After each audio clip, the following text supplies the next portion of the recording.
This encounter was a difficult thing for Janet to put down on paper. She had no idea what a cryptid was until her son told her of his encounter. All these years, she'd thought what she'd seen was a very deformed bear, but maybe not.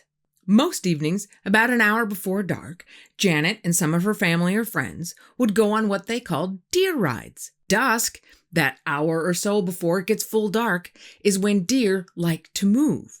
So if you want to see deer, that is when you have the best chance. And they have a route they would always use. It started out on Rustic Road, which is southwest of their cabin on Long Lake, which is south of Danbury, Wisconsin. The road would take them through a wildlife preserve. And then as they kept going, they would end up on a road that went from Hinckley, Minnesota to Danbury, Wisconsin. And the portion of the road that actually went through the preserve always made her kind of nervous because it was like swampy bog on both sides of the road. It was a narrow gravel road. And in order to turn around, you had to go further down the road to a parking lot for hunters. And they never saw deer on that road, so they typically kind of went fast in that area. And they would have avoided the gravel road altogether, but they always saw deer just before the wildlife preserve and just after the wildlife preserve. And on this evening, it was just Janet and her sister-in-law, Amy, on the deer ride. And this happened like 15 or 16 years ago, so no cell phones.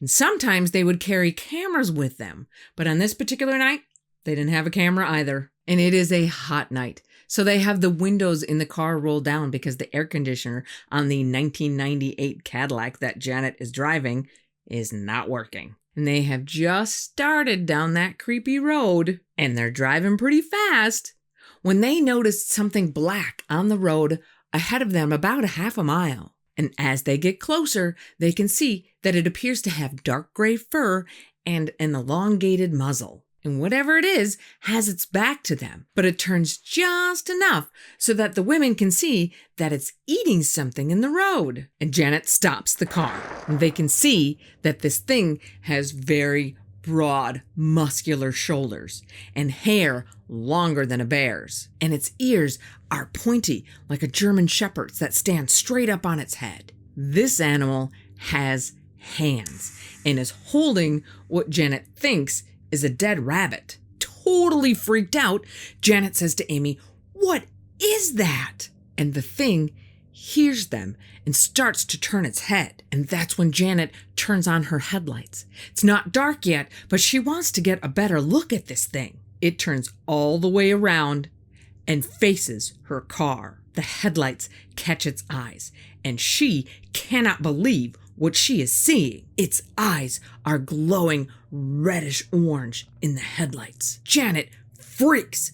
To her, this thing is nothing short of a demon. It stands up straight on its back legs, and as it moves, it's kind of jerky, like it's not comfortable in its own skin. It's not a natural movement. And the animal starts sprinting right at her car, and it takes at least 6 steps. Janet guns the car and starts driving right at it. She is in full-fledged panic mode, more than terrified. The thing loses the game of chicken and turns to the right, still upright, and then drops to all fours, with back legs that have a very odd bend in them, like backwards knees. And Janet screams again, "What is that?" The thing runs into the swamp, and Janet gets the hell out of there. Janet drives until she gets to the road that leads to their cabin. By now, it's all the way dark outside. And when she stops,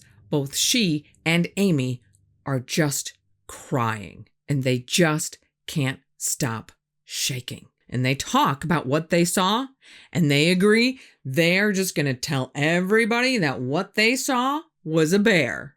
And to be honest, at that time, Janet actually thought that what she saw was a deformed bear. Today, she knows it was not. She is no longer in denial. What she saw, she cannot understand or explain. It was wrong in every sense of the word. It was just plain evil.